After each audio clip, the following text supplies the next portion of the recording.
What's up, you guys? Welcome back to my channel. My name is Danielle Hallen, and I am back with another true crime video. So today we're actually returning back to my educational series where we cover cases that have inspired huge changes in laws or just the way that missing persons cases and unsolved murder cases are treated in general. Now, a few weeks ago, we went and took a look at the very first abduction for ransom in the United States, and that was the abduction of Charles Brewster Ross, who was 4 years old.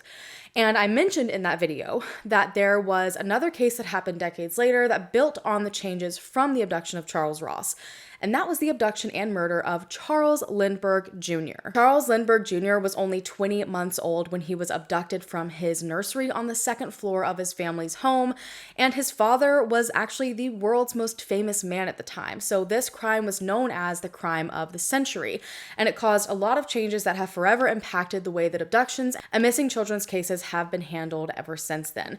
Now, before we get into the details of this case, I do first want to thank Casetify for partnering with me on today's video. We're all, for the most part, attached to our phones a good portion of the day, and between working outside on my farm and my children dropping my phone all of the time, I definitely need a case that protects my phone. Casetify has just come out with new protection technology for the brand new iPhone 14 called EcoShock. Now, EcoShock offers over 20% increased protection, all while still remaining nice and slim.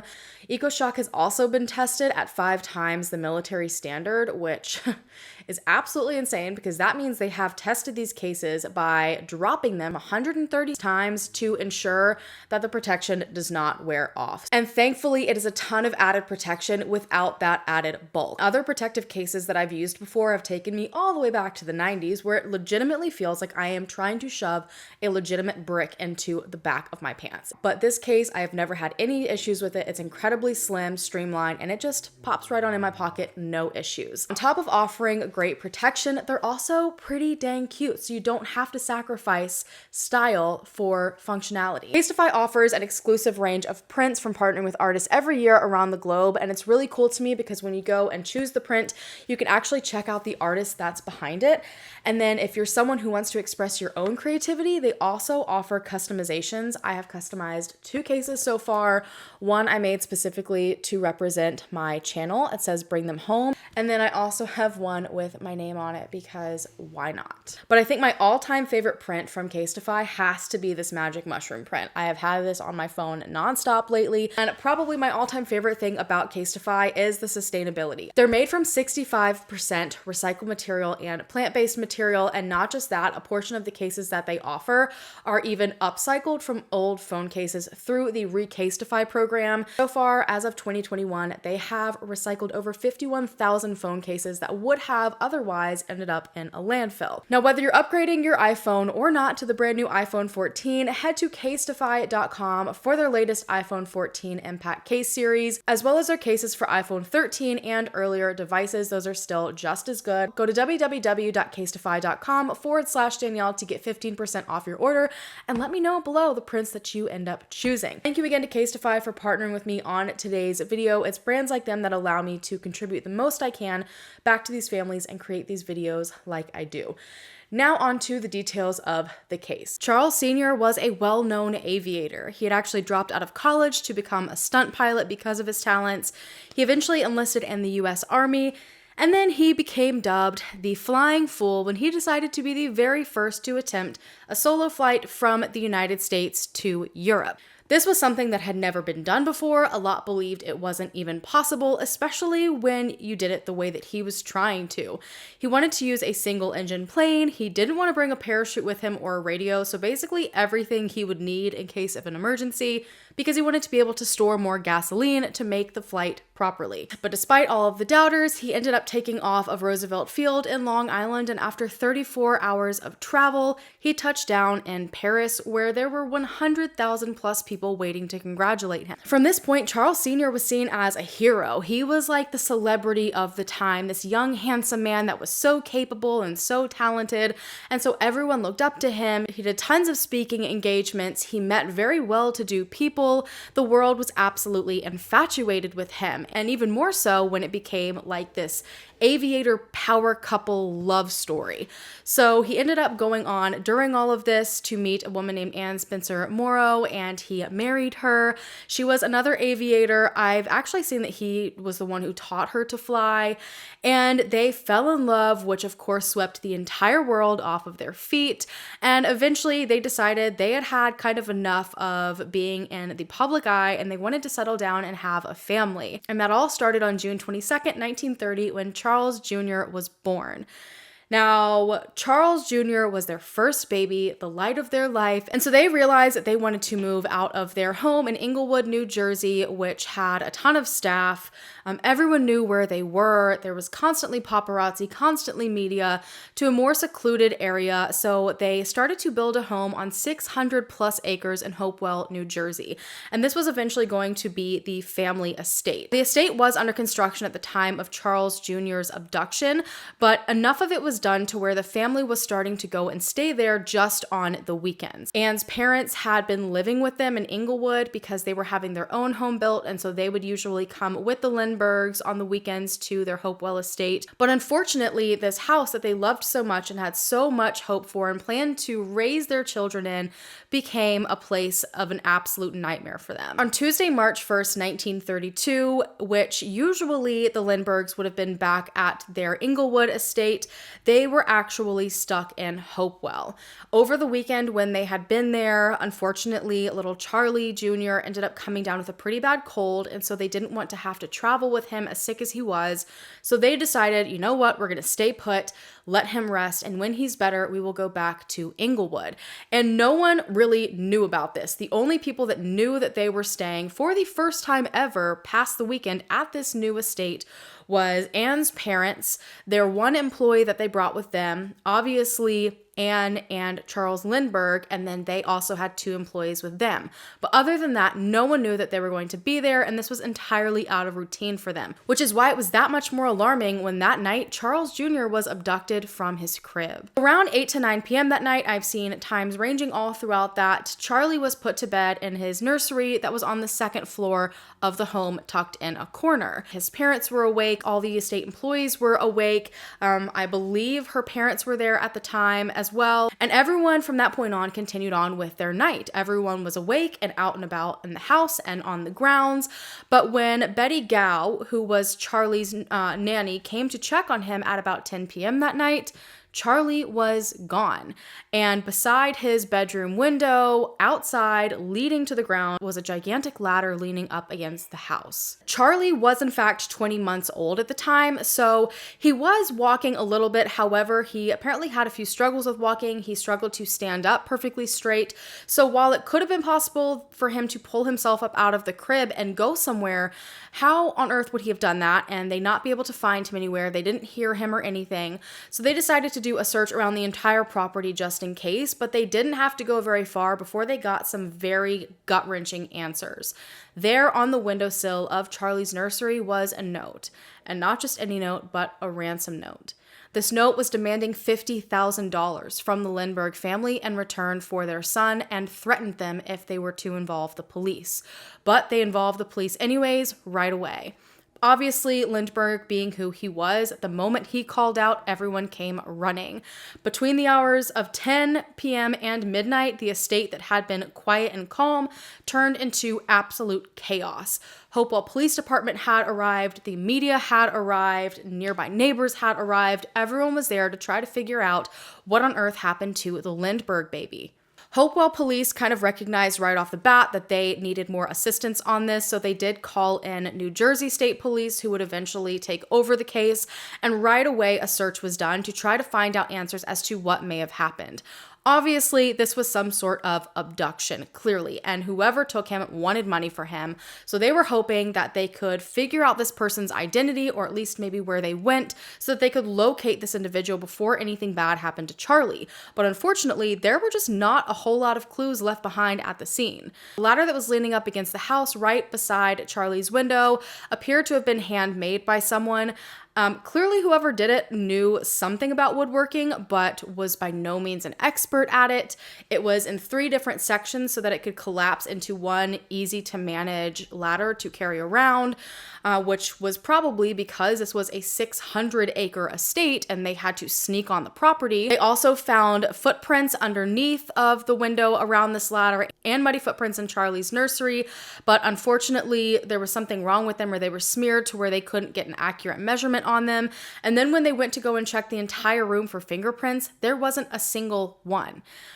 I'm talking the room was wiped clean and the ladder was wiped clean. So clearly whoever was responsible for this crime had put quite a bit of thought into it and had absolutely no intentions of being captured. The one thing that they were really hopeful about, however, was the fact that they did not find any blood or any sign that harm had come to Charlie. So in their mind at this moment, there was a chance that Charlie was alive and well, and if they handed over the ransom, Charlie would be returned. And it seems that Charles Lindbergh made it clear from the beginning that he had full intentions of paying the ransom and getting his son back. However, with a lot of the information they were looking at, the police started to wonder if this had been an inside job. So first and foremost, this was a time when everyone in the house was awake and moving around, so it was kind of risky for someone to come into the house anytime other than the middle of the night when everyone was sleeping. On top of that, Charlie had not cried. No one heard him stir at all, so that made it seem possible that someone that knew him was the one that took him. And then another huge factor was that this was the very first and only time that the Lindbergh family had stayed at this home during the week. So if anyone had been watching their movements, they would have known that the Lindberghs would have usually been in Inglewood and wouldn't have been in Hopewell. So how did someone know to go to Hopewell instead of Inglewood? And how did this person know the exact room that Charlie was sleeping in? Clearly, right away, every person within that home was questioned, which again was not a lot of people. The Lindbergh family members were questioned, all of the employees, and one of the employees stuck out like a sore thumb, and that was Violet Sharp. As I stated, Anne's parents would come with them to Hopewell, and the one employee of theirs that they would bring was Violet Sharp. And despite technically working for Anne's parents when they were all together, especially at the Hopewell estate, and despite the fact that Charlie already had a nanny, I guess one thing that would end up being kind of tossed off to her was taking care of Charlie at certain times. So she definitely had access to him, and she was used to him, he was used to her, so that was already one connection that made it possible. But on top of that, when they started to question her, she apparently had ever-changing alibis. She lied about where she was that night, she was constantly switching up her story, and she seemed entirely unwilling to cooperate with police whatsoever. So they kept her in the back of their minds as someone who could possibly have been involved in the abduction. Meanwhile, the Lindbergh family themselves are doing everything they can to encourage the public to reach out to these kidnappers to start some sort of communication. As I stated in the Charlie Ross video, there was no easy way to communicate with the kidnappers here. It's not like they had a phone number or they had their address and could send them a letter real quick.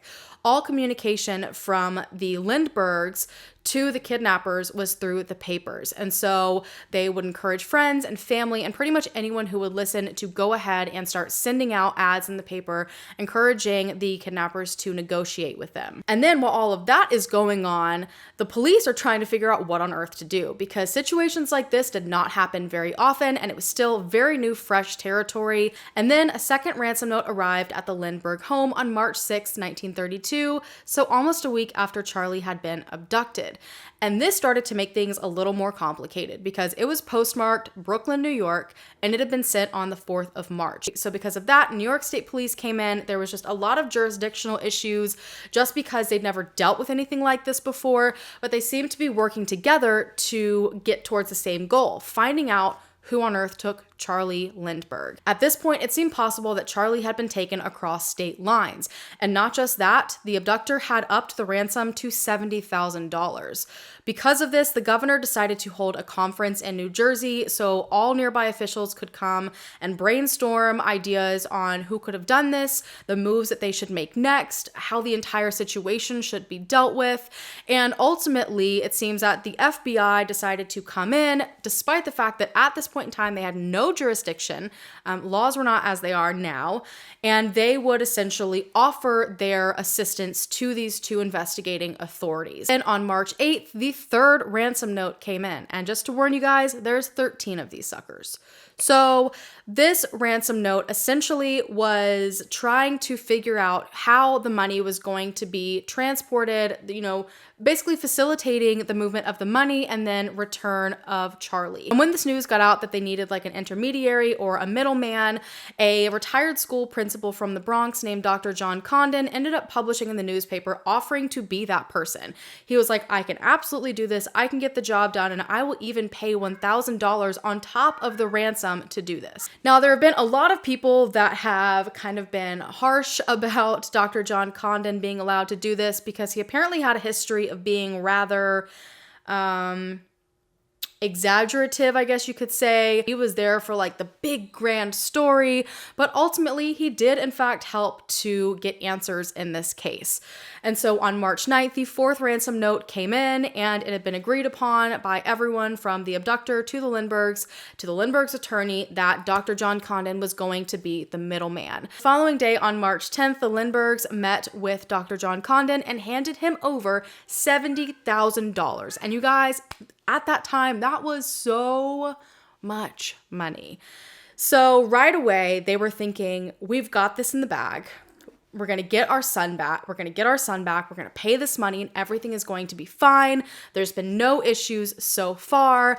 And so they were hoping for the best. It seemed to be playing out better than anyone could have expected. And so 2 days after the $70,000 was given to Dr. John Condon, a fifth note came straight to him this time. Now, it was around 8:30 p.m. and a taxi driver named Joseph Perrone ended up pulling up and saying, hey, I was stopped by a strange man I've never seen before, and he told me to give you this letter. And so this was the fifth ransom note. And all the fifth ransom note was instructions on where to find the sixth ransom note. It basically told Dr. John Condon that this sixth note was hidden 100 feet away from, I think, a subway station underneath a stone at a vacant like food stand or cart or something along those lines. So he had to go and find the sixth note, which then instructed him to meet this person, this mystery person, at Woodlawn Cemetery, where they would discuss what was going on. So he did in fact meet this person at Woodlawn Cemetery that night, and this person introduced themselves as John and is now referred to as Cemetery John in most of the write-ups about this particular case. So they discussed everything that was going to happen, and essentially Dr. John Condon told this Cemetery John man, look, we've got this money, we're ready to give it to you, we're ready to hand over this ransom, but we just need proof first of Charles Lindbergh. We need to know that you did in fact take this child, and basically this isn't one big extortion scheme. And so the agreement was made and everyone had to pretty much sit and wait. And I cannot imagine how that felt because again, there's no cell phones. It's not as easy as a call. It takes, putting stuff in the mail, waiting a few days. And so the next few days were eerily quiet. And the entire time, Dr. John Condon was still reaching out through the papers being like, hi, hello, like, don't forget about me. Are you going to send us this proof? And sure enough, March 16th, that proof was sent through the mail. The seventh ransom note came in along with a package that was baby's pajamas. It was a 2-piece set, and according to Charles' father, he looked them over and confirmed that these were in fact the pajamas that Charles Jr. had been wearing the night of his abduction. So this was like a breath of fresh air because even more so they felt they were on the right track. But then days later, it seems that the ransom notes got a little bit aggressive and changed just a tad. So the eighth ransom note came in on March 21st, and everything from my understanding had been fine to this point, but the abductor was now saying, you have to cooperate, you better pay me the entire ransom, basically saying like, look, this has been in the planning stages for a year, I have thought out every possible thing that can go wrong, I'm 10 steps ahead of you, don't mess this up, because I'm prepared to do what I have to do. So that kind of took people back, but even more so, something else happened on the 29th that really got the ball rolling in terms of speculation on what's really happening in this case. Are there things we're not being told? On March 29th, Betty Gow was at the Hopewell estate. She was walking the grounds and she looked down while she was in the driveway and saw Charles Jr.'s thumb guard, which was basically used so he wouldn't suck his thumb at night. And It was crushed into the driveway, so she obviously reported this to police. But the reason this was so strange was not just because it was evidence that had yet to be found, but because the police had already determined a route in which they believed that the abductor took in and out of the home. And this was in the entire opposite direction.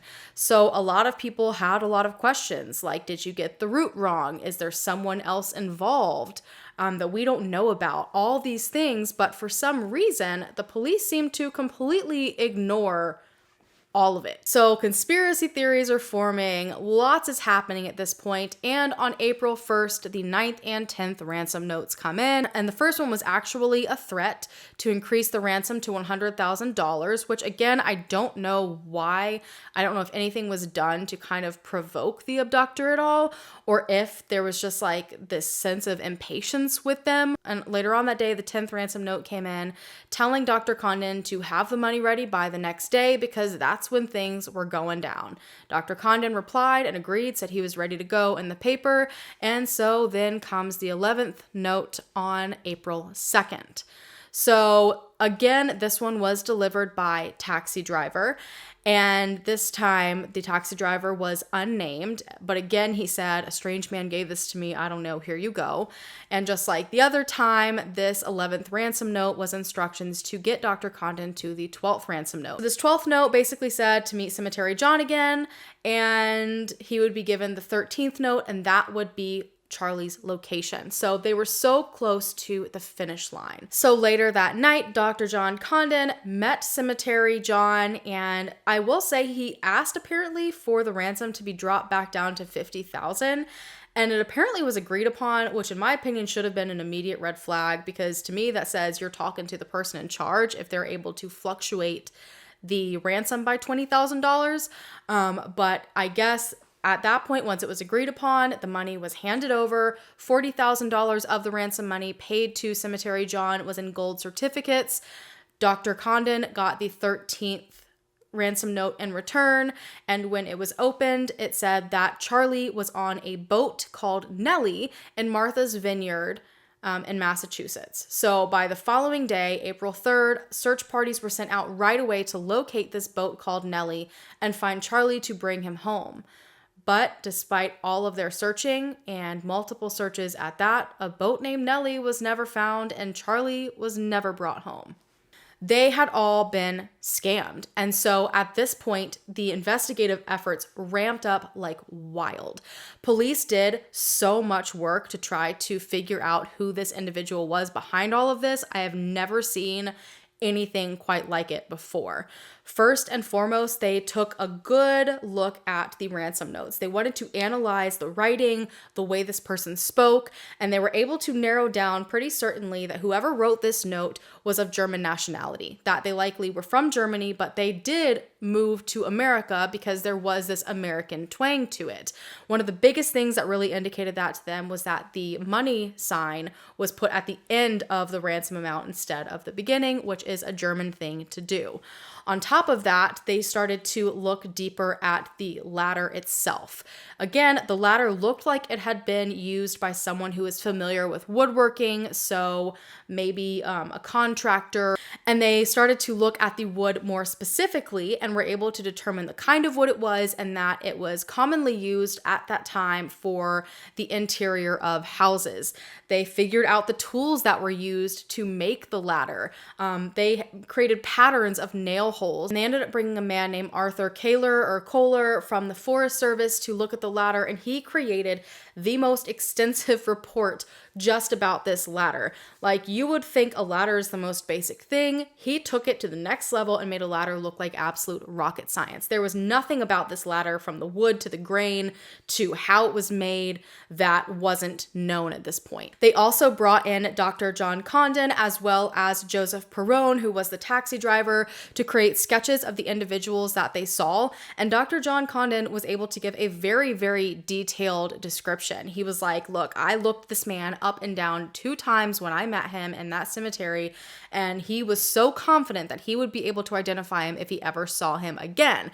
And interestingly, the description that they got from Joseph Perrone matched the same description as Cemetery John, so it seemed like they both encountered the same person. And so this sketch was sent out everywhere possible. They even brought in Dr. John Condon to mimic the way that Cemetery John spoke, which again confirmed their theories that he likely was of German nationality. They also continued to look at different records of boats that were owned to see if they simply missed a boat named Nellie or if there was just something that they weren't seeing in all of their research and all of their investigating. But unfortunately, they just kept coming back with nothing. And then on May 12th, 1932, a man named William Allen ended up discovering a set of remains. So William Allen, I believe, was like a driver, and he was about 45 feet off of a highway near Mount Rose, New Jersey. This area was only 4.5 miles south of where the Lindbergh Hopewell estate was. And everyone knew Charles Lindbergh and had seen a picture of the Lindbergh baby. And so when he looked down and saw blonde tufts of curls, he immediately knew what he had found. Police came out and did in fact discover the partially buried remains of 20-month-old Charles Lindbergh Jr. So I guess when they discovered his remains, first and foremost, parts of his remains were missing, which could be chalked up to wild animals in the area. But on top of that, he had very severe damage to his skull. The coroner stated that he had a pretty serious fracture on the left side of his head, and then on the right side of his head, more towards like the base of it, there was a hole. And so it was interesting when the coroner said that he died from a blow to the head, but it was suggested that it was an accident. Now, I will say that it was also found during the autopsy and investigation that Charlie had been dead for 2 months, which basically lines up with immediately after he had been abducted. So this basically showed the world that they had been communicating with this abductor. They had done all this work, and that this abductor cared so little that knowing Charlie was already dead, they continued through with pretending that he was alive. And a lot of people were seeing this kind of evil for the very first time. And so it's interesting to me that it was made to seem that this had been an accident. It was theorized that whoever abducted Charlie did have intentions of giving him back, and that maybe when the ladder broke on the way down, Charlie was dropped and killed, and then this person panicked and just went along with it. But it seemed it was just mainly suggesting it had been an accident. And I think that was done to help squash people's fear. I think it was done to help create hope. And not necessarily because that is what was actually believed. Because a lot of people started to say, well, if you're saying it was an accident, trauma to the head, then how would you explain accidentally putting a hole in the skull of a child?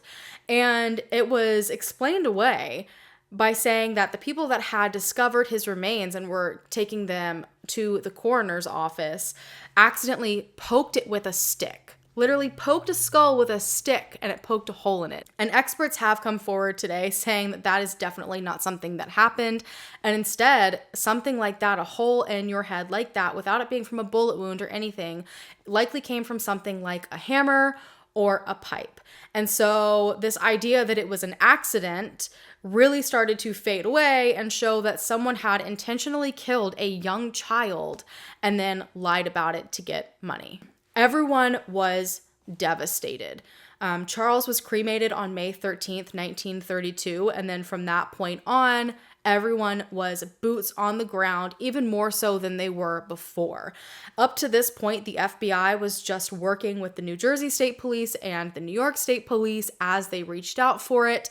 But once Charles was found dead and potentially murdered, the FBI fully inserted themselves in the case as an investigating agency, as their own entity, so that they would be able to do what they needed to do on their own. One of the first things that they did was realize that money clearly was the goal here. And someone who wants that much money and gets that much money is eventually going to spend that much money. And so they announced to all the local banks in the area to keep an eye out for ransom notes, the ransom money, and report it to the FBI if they found any. And on top of that, they went to re-interview everyone in the home on the day of Charlie's abduction. Now, this caused even more speculation because they went to question Violet Sharp again.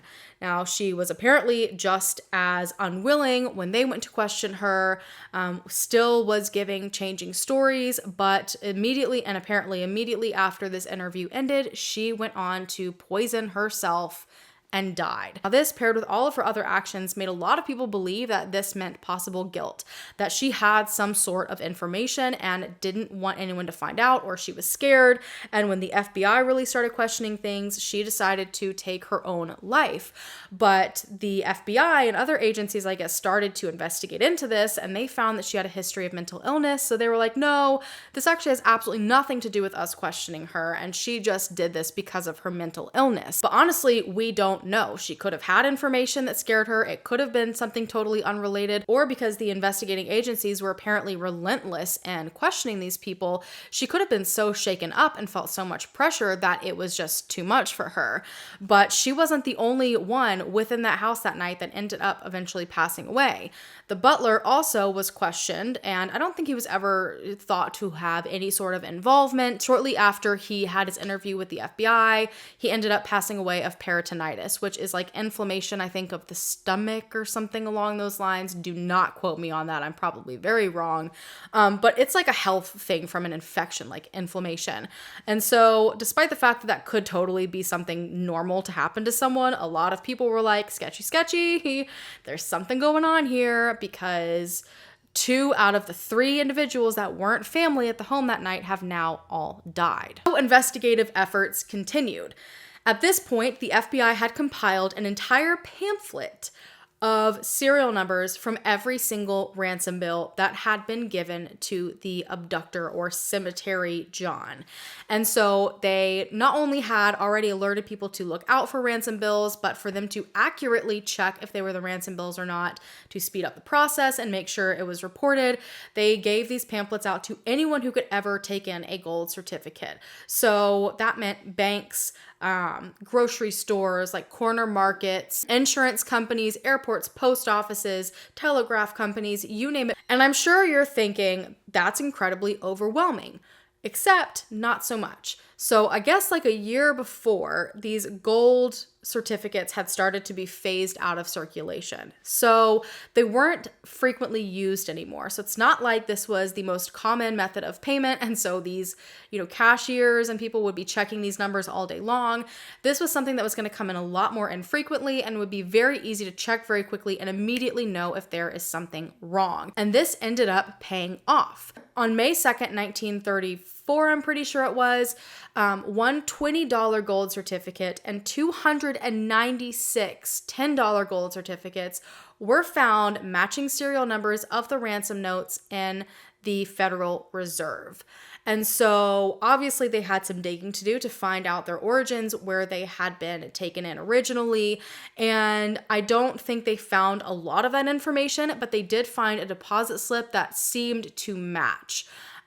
So it seemed all of it was sent in one deposit.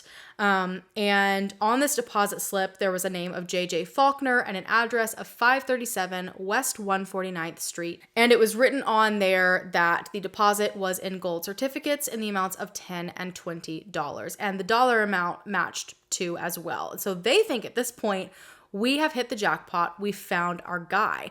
And so they check into this man, they check into this address, and it is a freaking dead end. Absolutely nothing. And so everything started all over again. So they're continuing to tell people to keep a lookout for this, but months pass and there's absolutely nothing. So more investigative efforts are happening behind the scenes. They are again looking into speaking to current criminals to see if they know anything. They compiled an entire list of criminals to have Dr. Condon sit and sift through to see if he recognized anyone. And that seemed to lead absolutely nowhere. And then all of a sudden, more gold certificates started popping up. And this was in August of that same year. So the certificates themselves had come in at all different times. So this was different than the one large deposit made months prior. And they were coming in Yorkville and Harlem, so all around the New York area. So the FBI started a map, and every time they would get a call about one of these gold certificates, they'd put a pin on the map, and they were hoping to triangulate the location in which this individual was frequently spending, and ultimately this all paid off.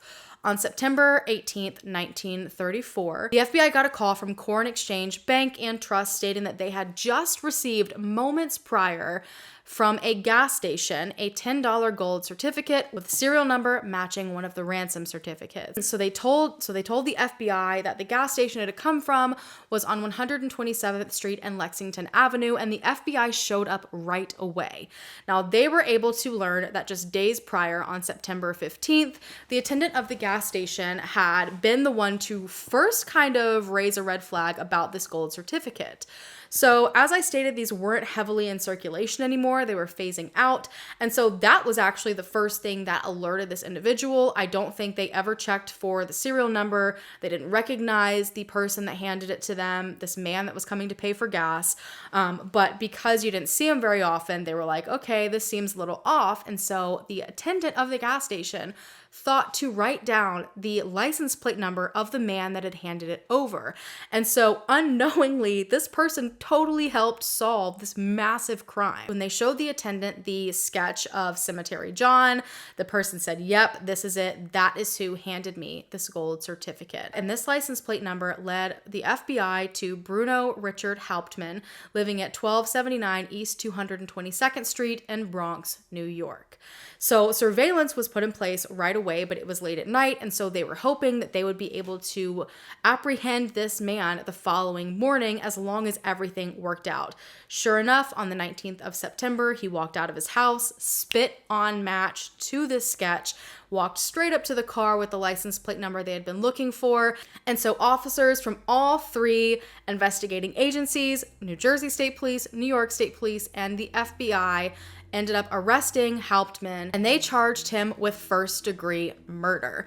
Sure enough, when they started to dig into this man, all of the puzzle pieces started coming together. Bruno Richard Hauptmann was a German carpenter. He had come to America 11 years prior, and he didn't come legally, so we'll just get to that in a minute, because he had quite a criminal history, one of which included using ladders in his crimes. So Bruno Richard Hauptmann, I guess, in Germany, huge criminal record. He had used a ladder at one point to get into an official's home to steal watches and steal money. And he was actually in prison at the time that he came over to the United States. Except to get here, he said, you know what? I'm going to get out of here. I'm going to break out of prison. He literally escaped prison, stowed himself away on a steamboat, lied through immigration. So he clearly was not a man with the best of intentions or the best history. On top of that, they were able to match so many things within the home to the crime. On a door frame inside of a closet, they actually found that he had scribbled down the name, phone number, and address for Dr. John Condon. So obviously huge connector there. They also found $14,000 worth of the ransom money, and they were able to find like a pair of shoes that he had purchased using one of the gold certificates on September 8th that they had already tracked and figured out. And on top of that, up in his attic was the same kind of wood that was used in the ladder. And when they brought in the forestry specialist, he was actually able to recreate the grain that was missing to connect the two pieces. And I actually have a picture of that. I thought it was so cool when I heard it described, and then when I looked at it. On top of that, they had Joseph Perrone as well as Dr. Condon identify him. Both of them did. They compared the writing samples from his writing to the ransom notes. That matched as well. So he went on to trial. And you guys, this trial was absolute madness. I don't know if I'm going to be able to find any video footage that I can legally use, because most of it's like the History Channel and stuff like that. But if not, I definitely suggest you guys go and watch some of the documentaries on this, because it's absolutely crazy. And the footage that they have really like puts you in the moment and what was going on at this time. And I am surprised anything got done at this trial. People so badly wanted to hear what this man had to say for himself that they were jumping in like through second-story windows, pushing people up and over so they could get a seat at this trial. There was a while where they weren't sure they were going to be able to successfully do it, but sure enough, it went on. The entire time, he denied having anything at all to do with the abduction or the murder of Charles Lindbergh, but there was just too much against him. So on February 13th, he was sentenced to death. He did appeal this a handful of times, but the main thing that happened while he was awaiting his death sentence was that the prosecutors decided to offer him a deal, because despite the fact that they found this man, they finally identified him, he's being sentenced to death, they didn't think it was possible that he did this all on his own. There were potentially other people out there who played a part in this that needed to be brought to justice as well. And there were many reasons why they believed this. One of the main reasons being that Hauptmann only had 1/3, almost exactly, of the ransom money. And so that was a little bit odd and led them to believe that there could be 2 other people out there with their share that they just haven't found yet. On top of that, the logistics of it all didn't seem like something one person could pull off by themselves. While they were thinking there had to be someone on the inside, maybe that wasn't the case. Maybe there was just multiple people involved. They were all looking out for each other. And so this plan was able to come together seamlessly. Maybe someone noticed that there was no one that had returned home at their other estate. And so they're like, okay, well, the only other option is Hopewell. And so they went to check there. Their plan was executed there instead. Scoping out the house long enough could let them look in through windows and see exactly where the bedroom was. There's just so many things that indicated that multiple people really worked hard on this particular scheme. So they were going to take away his death sentence if he would give these people up. But ultimately, he didn't give up anyone. He completely still denied having any sort of involvement, and so in 1936 he was executed. And a lot of people have mixed feelings on this. Some people believe that he didn't give anyone up because he was just, obviously defending them, didn't want to get anyone else in trouble. But other people believe that he didn't give anyone else up because there wasn't anyone. And not just that there wasn't anyone, but that he wasn't even involved at all. Which leads us to our theories. We have this one man that's already been executed. There is a lot of evidence to heavily suggest that he was involved in this. Things that shouldn't have been in his home, things in his own handwriting, all of these different things. But that's not stopped the speculation. So one of the largest theories that is out there is that Charles Lindbergh Sr. is actually involved, that he may have been that inside man.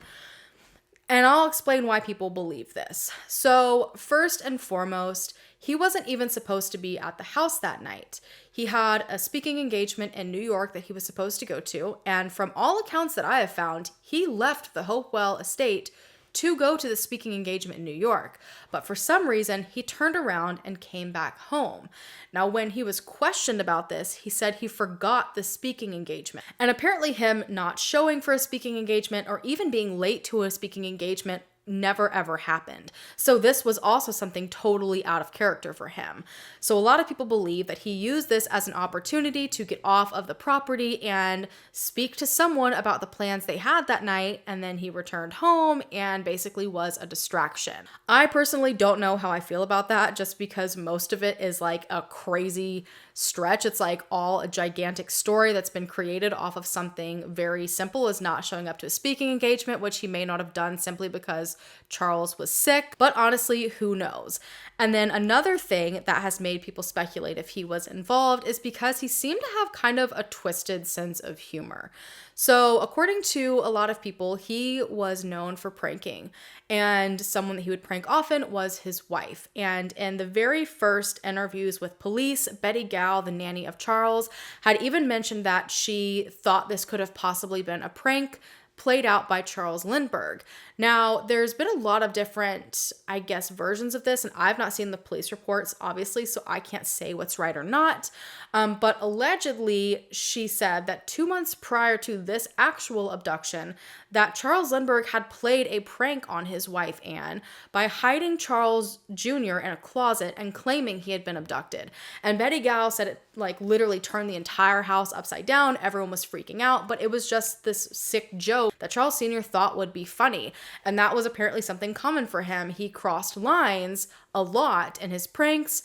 So this was kind of strange behavior. And also, was that foreshadowing? Was he trying to play something out to see people's reactions? So obviously lots of speculation there. And on top of that, some very, very interesting information came out mainly after Charles Sr. died. So it was apparently known by a handful of people while he was still alive that he had a serious fascination in eugenics because he thought that he had superior genes.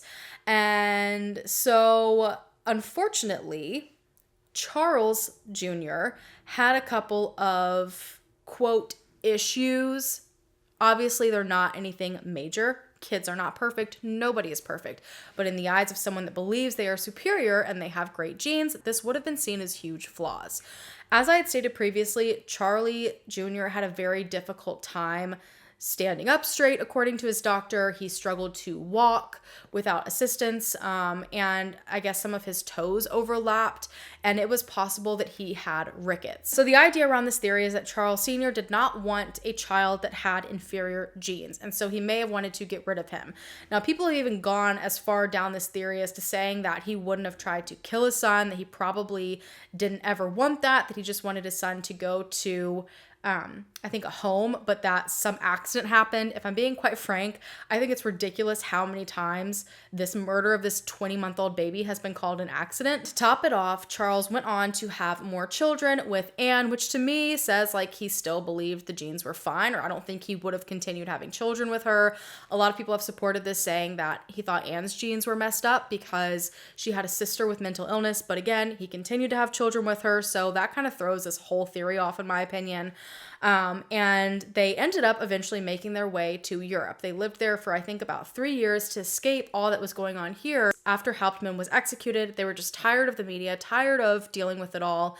And apparently while he was there, he became an even bigger supporter of eugenics and Hitler. And he became like very serious about eugenics and his belief in it, and his belief that he had superior genes, and the reality of how much he believed this, and then the reality of what he's capable of doing in terms of, you know, wanting to spread these genes and wanting to push this. Came out after his death in 2003, which again, to those that believe this theory, just showed how far he was willing to go.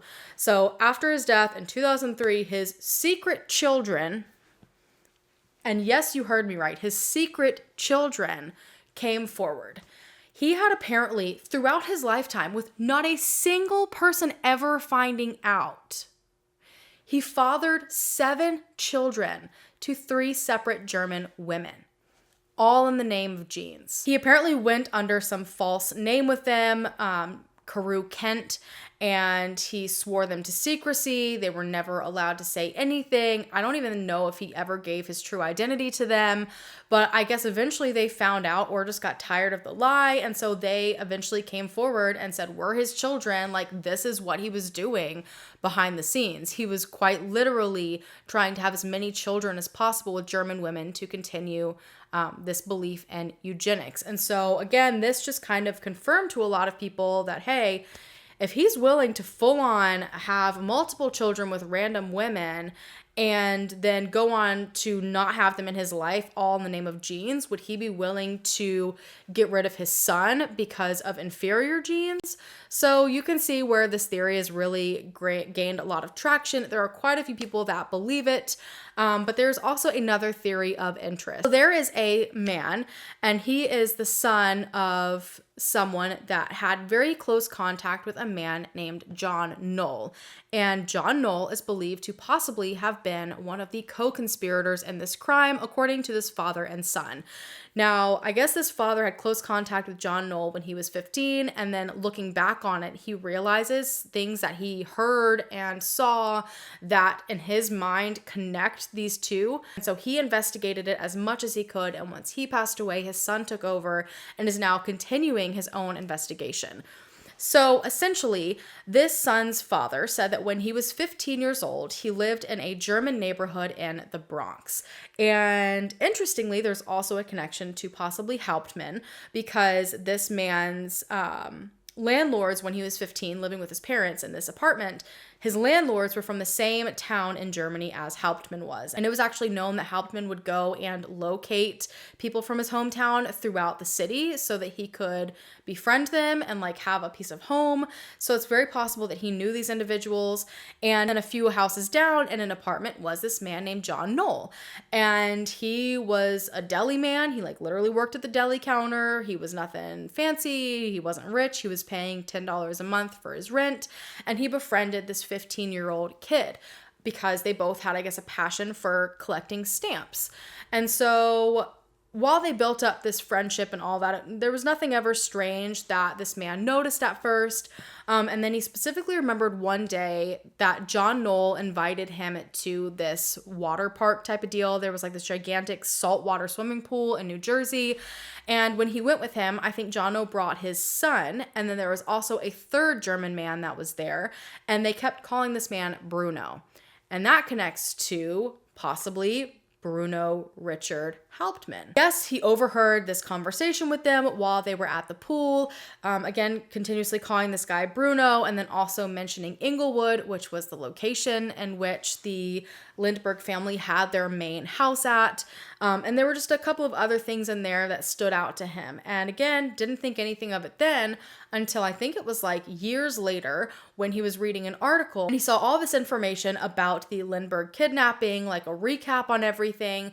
And he's seeing the name Bruno and Inglewood and all these things. And he's like, oh crap, did I overhear plans for this? Noted that right after the abduction would have happened, that John Knoll seemed to have more money. He had always given him small gifts when it came to stamp collecting, but after this abduction, he was like constantly giving him all sorts of rare stamps and like the presents were just like flowing in. And then when he was in his investigative phase, he ended up finding a photograph of John Knoll that showed him and his wife on the SS Manhattan traveling to Germany, first class tickets, just 3 weeks before Hauptmann went to trial.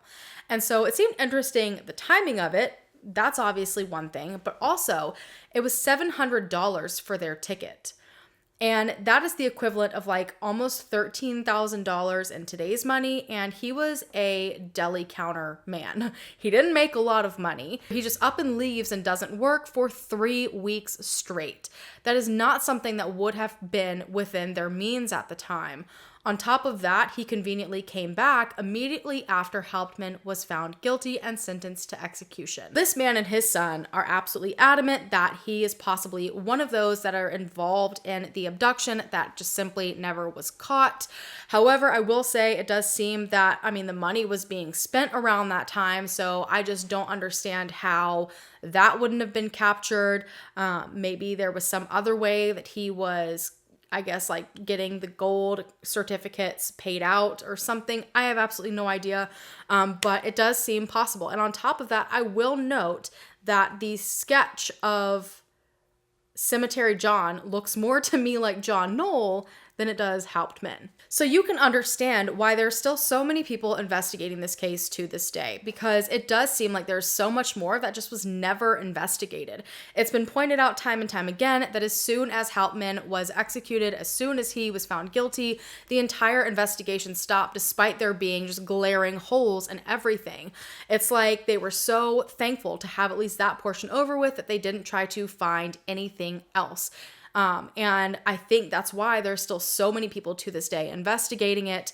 All sorts of retired detectives and police officers and FBI agents that have decided to look into this, and then just random people that were told stories or, found information and they went down a rabbit hole. And they also believe there's no way all of this case has been solved. But that brings us to the laws that ended up changing because of this abduction and murder that have affected every single case since then. So first and foremost, this is kind of unrelated, kind of related, I'll get to it. But in 1932, a law was passed, very likely had a lot to do with Charlie Ross, if I'm being honest, but I haven't looked up if it was or not. But it was very specifically to help prevent extortion through the mail.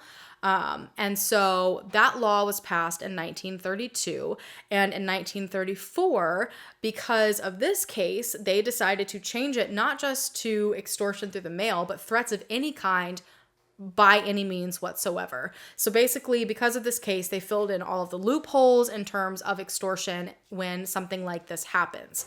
Now, on top of that, apparently the day after the abduction, the Lindbergh law went into effect. Now, I've seen a lot of people say that this was already kind of in motion, and then because of what happened, the law was named the Lindbergh Law, or at least referred to the Lindbergh Law, and that it just kind of pushed it to go faster. But essentially, the Lindbergh Law made it so that kidnapping across state lines was a federal offense. Because there had been a lot of confusion initially in terms of whose jurisdiction it was and who should do what and what should happen, this kind of helped clear a lot of that up. And I will say, though, a lot of the times these laws are like very hindsight is 2020, where this is something that you wish would have been in place at the time. But I will say that I think this went into place so easily because they had already made that decision when this case happened to all work together, for all three investigating agencies to put all of their power towards this, because teamwork makes the dream work, for real. And so obviously that made a very big change. Now the law has changed and been added on to throughout time. At this point, it makes it so that the FBI is immediately allowed to investigate disappearances or kidnapping if a child is under the age of 12 or 12 and younger, actually. So they can immediately have investigating powers there. And then obviously they can be an assisting agency to any missing child case under the age of 18. You can see how that has made such a drastic difference and change to all of these cases where maybe there's not a lot of communication between two agencies. Even in counties, you see issues, or neighboring cities, you'll see a lack of communication. But especially if it's different states, there's different laws, things can really get muddy. So putting this law into place where there's this middle ground, the FBI there to come in and kind of take over, is definitely something that has been beneficial. But that is all that I have for you guys today. I'm really interested to see what your theories and opinions are on this. I feel like everything that I've read so far, I've gone so back and forth. I definitely feel like Hauptmann did not act on his own. I do feel like there were other individuals possibly involved. Interested to see what you have to say. If you haven't already, go ahead and hit the subscribe button down below to become a part of the Hallen fam so that we can hopefully bring them home together. And I will see you guys in my next video. Bye.